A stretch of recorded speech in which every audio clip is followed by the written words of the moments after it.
You spun the bottle with enthusiasm, then took your seat. An excited atmosphere gripped the room as everyone waited for the bottle to stop, none more excited than you. You chanted in your head over and over, hoping it would land on Sero. Your whole class knew you had the hots for him. Whether or not he knew was another matter. You watched him, trying to be inconspicuous as you studied his face. Was he hopeful? Was he nervous? Did he actually care? You couldn't tell. He was always so laid back that his face rarely held an emotion.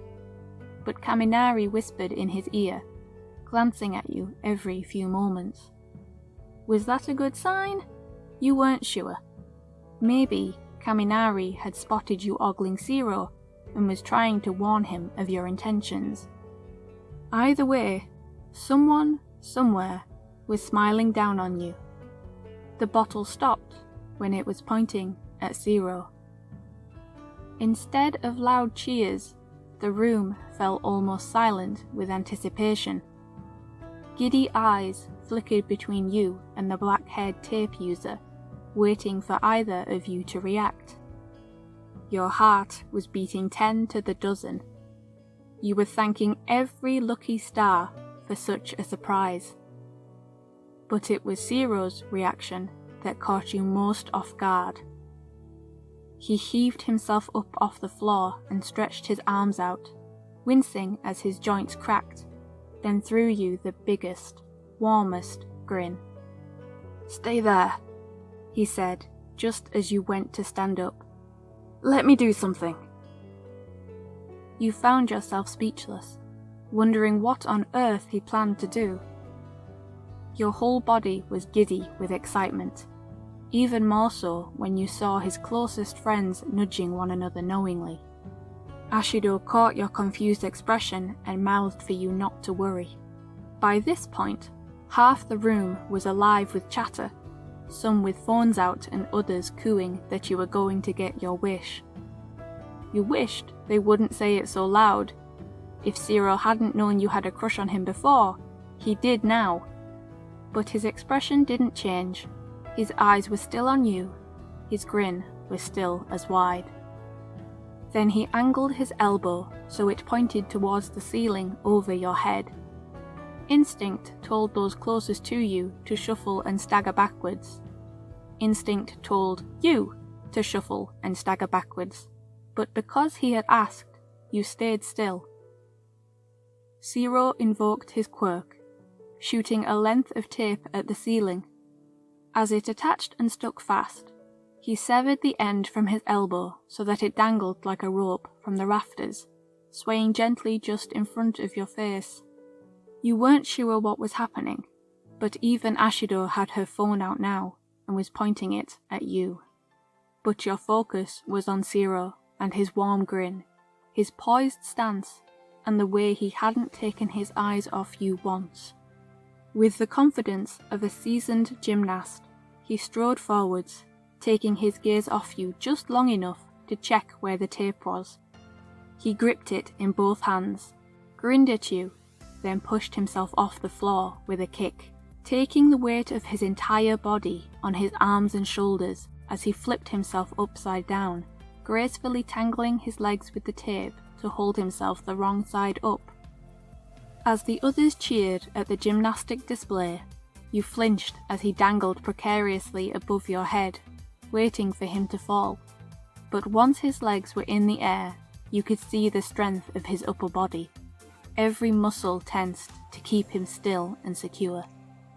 He caught you staring in awe and flashed you a cheeky grin, then eased himself down the makeshift rope with the finesse of someone who had put in many grueling hours of practice.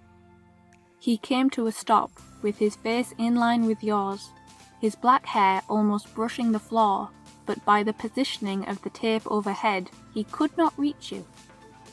"Would love to say this was planned," he commented, loving the look in your eyes as you stared transfixed at his upside-down form. "But I shot the tape too short. I was going for something super romantic, but I mean, I get points for trying, right? He wiggled his eyebrows jokingly, acting so casually that you never would have guessed he was taking his full body weight in his core and arms, nor that he had just told you he was trying to do something romantic. Your mouth fell open. You didn't know what to say. Sero noticed. He offered, "So, as fun as it is to hang upside down in front of the entire class as they gawk and think I'm an idiot, would it be possible for me to know if you're going to come here so I can kiss you?" His lopsided grin was somehow more charming when he was upside down.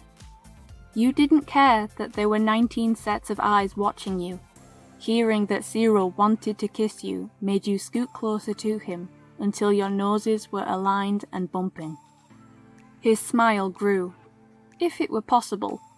Then he let go of the rope with one hand to cup the back of your head, sliding that last inch or so down until your lips were aligned. Then he leaned into you, caressing the back of your hair as his lips brushed yours.